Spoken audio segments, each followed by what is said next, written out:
everyone, I'm Paige Abbott and this is your weekly recovery message.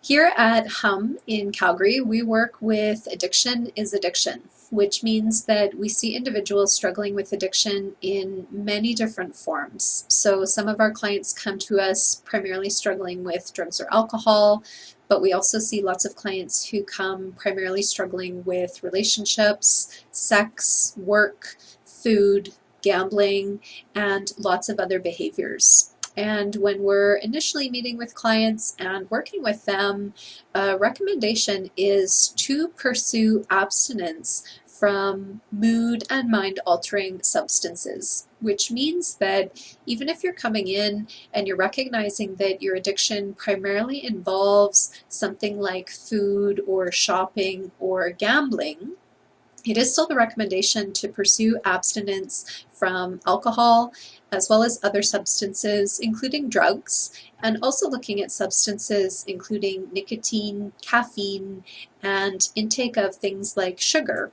And the reason that this is important to look at and consider for yourself is all of these substances exacerbate and activate the reward circuitry of the brain where addiction resides. So it doesn't mean that you necessarily have an issue with alcohol or drugs or these other substances, but there's a couple of risks that will happen if you're trying to pursue recovery from other behavioral manifestations and continuing to consume these substances.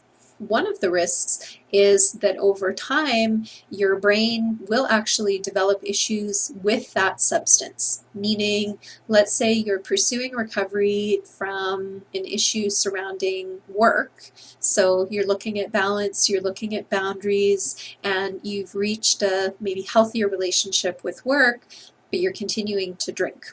Over time, what people may notice is that their alcohol consumption does steadily decline, and over time, then they may find themselves having a pretty out of control and pretty significantly impaired relationship with alcohol.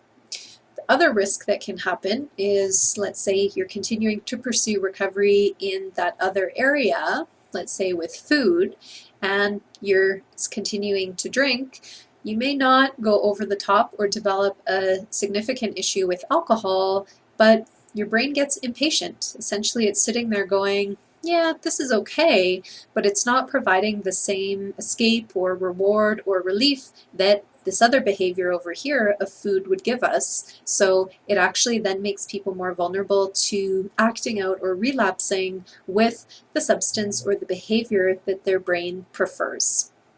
Either way, the bottom line is if you're continuing to engage with these mood and mind-altering substances while trying to pursue recovery in one particular aspect of behavior, you're going to run into some challenges because essentially you're keeping that addictive and diseased part of your brain more alive and more active. So to hope that it will be quiet in one aspect of life but be active in the other just doesn't work. So we have to look at the brain holistically and in that comprehensive way, that the brain is not so segmented that we can use certain behaviors and not impact other behaviors and other ways of coping. So if you are watching this and you've been engaging in recovery and you are continuing to pursue recovery in some of these other dimensions, but haven't really looked at your relationship with drugs, alcohol, caffeine, nicotine, prescription medications,